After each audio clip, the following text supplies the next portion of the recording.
Alright, magandang umaga po ulit sa inyong lahat mga kababayan, Batang Maynila to is update lang tayo update tayo kay yan mga kababayan, kay Piatos. Naku, wala akong Mary Grace wala yung Mary Grace nakalimutan ko kahapon, lumabas ako, hindi man lang ako nagdaan sa Mary Grace, sana kompleto.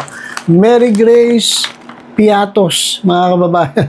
Mag-update lang tayo. Ano ba balita kay Mary Grace Piatos? Nakita na ba si Mary Grace Piatos?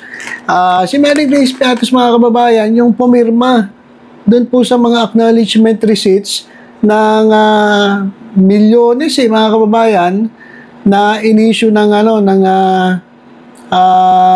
opisina ni Sara Duterte. So, nagbigay sila ng pera, milyones, ang nakapirma po sa acknowledgement receipt.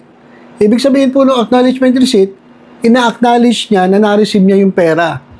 So, ang pumirma ay pangalan ay Mary Grace, ang apelyido, Piatos, mga kababayan. Mary Grace Piatos. So, meron pa yung mga ibang pangalan Pero ang talagang sumikat, Mary Grace Piatos. Ngayon, syempre, medyo kaduda-duda yung pangalan. At meron pa nga lumalabas sa mga memes dyan po sa Facebook kung paano lumabas na naisip nung Office of the Vice President. Office of the Vice President ba o DepEd? Basta, under the Sara Duterte. Mary Grace Piatos yung pangalan. Para maalis yung duda, kung talagang totoo ba, kasi dun sa mga kababayan may natanong na resource person alam ko yung yung na-hospital din yung isang medyo may edad na rin, na-hospital din yun Hindi si sa Laika Lopez, hindi yung isa pa. So, na-hospital din yun. Ang sabi niya, meron daw mga Piatos na apelyido dyan po sa sa Davao. Sabi ng resource person, kasi Piatos Kapag Piatos ang apelyido, parang imposible. So, nakakaduda. Sobrang nagduda itong mga kongresista, itong mga mababatas. Kasi kahit ako, pagdududa ako, meron mga apelyidong Piatos. Tapos Mary Grace. Yung Mary Grace, alam naman natin, rin yun pagkain din yan, bilihan din ng pagkain yun So, ang nangyari mga kababayan, inimbestigahan, at ito po ang kinalabasan. Breaking news mga kababayan. Ito na, ayon po sa Philippine Statistics Authority, wala pong birth record ang individual na si Mary Grace Piatos. Wala pong nagngangalang Mary Grace Piatos. Wala po silang nakita sa record ng Philippine Statistics Authority. Wala pong birth record si Mary Grace Piatos na ituturing na tumanggap ng confidential funds mula sa opisina ni Vice President Sara Duterte. Yan, kumpirmado po mismo ng PSA, Philippine Statistics Authority. Wala po. Ito po, may hawak akong Piatos. Pero si Mary Grace Piatos ay wala po siyang record ng birth. Wala pong pinanganak na Mary Grace Piatos dito sa Pilipinas. Kaya mga kababayan, itong duda nila, talagang nakumpirma na talagang peke po ang pangalang Mary Grace Piatos. Ito mga kababayan dito ka muna Piatos. Ito mga kababayan, pakita ko sa inyo. Ito po.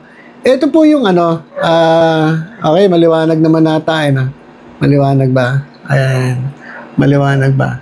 Certification. Ito. Dito ka babasahin sa laptop, tapos basahin nyo rin dyan. Ito po yung certification, mga kababayan. Okay. Sabi dito, ayan, letterhead, Philippine Statistics Authority Certification. This is to certify that as per verification made from the Philippine Statistics Authority o PSA Civil Registry System Database on the Certificate of Live Birth, Certificate of Marriage, and Certificate of Death. Ayan, lahat, tinignan na nila lahat tinignan na nila sa Certificate of Live Birth, COLB, tinignan na rin nila yung Certificate of Marriage, COM, at Certificate of Death, COD. of a certain Mary Grace Piatos based on the information provided yielded the following results. O, ito po yung resulta. Okay. Ayan po, name of subject, Mary Grace Piatos, type of document, ayan nga po. So, dito sa pagtingin nila dito sa Certificate of Live Birth, negative record of birth in the PSA CRS database. Wala. Wala pong ipinanganak na Mary Grace Piatos. O certificate of marriage, negative record of marriage in the PSA CRS database. So wala pong kinasal, wala pong nag-apply ng marriage certificate.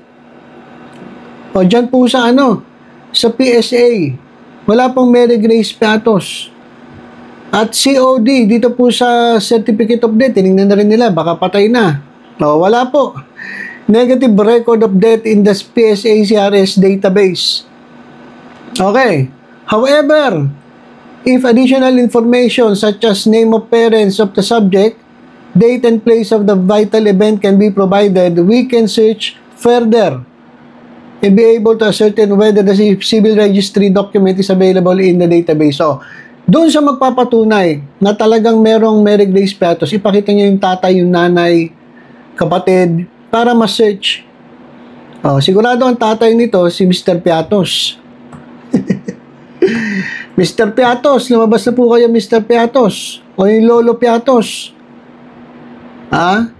Lumabas na po kayo at patunayan ninyo na totoo pong may Mary Grace Piatos kasi wala pong Mary Grace Piatos. Ngayon, yung tatay ni Mary Grace Piatos, kung talagang totoo Piatos sa bilin nyo, lumabas na kayo. O kamag-anak ni Mary Grace Piatos, maglabasan kayo para ma-check kung talagang kayo yung mga totoo. O kung may nakakaalam, kahit impormasyon lang, ng tatay ni Mary Grace Piatos, ilabas nyo na para ma-check dito po sa database, sa record ng PSA at CRS database, sa Civil Registry System. Ito po, pinirmahan po itong sa certification na ito ng National Statistician and Civil Registrar General Undersecretary Claire Dennis Mapa. Ayan, mga kababayan. So, wala pong wala pong Mary Grace Piatos. Meron po ito, Piatos. Pero Mary Grace Piatos, wala. Wala pong Mary Grace Piatos, mga kababayan. So, ito, sa tingin ko, gagamitin ito laban kay Vice President Sara Duterte. Sigurado gagamitin ito, lalong-lalo na ngayon na meron pong isinampang impeachment case laban sa ating Vice Presidente. At napakarami pong dapat patunayan, dapat ipaliwanag na hindi po nila pinapaliwanag dyan po sa Kongreso. Kaya po nagkakagulo na Di ba? Doon po nagsimula yan dahil sa confidential funds.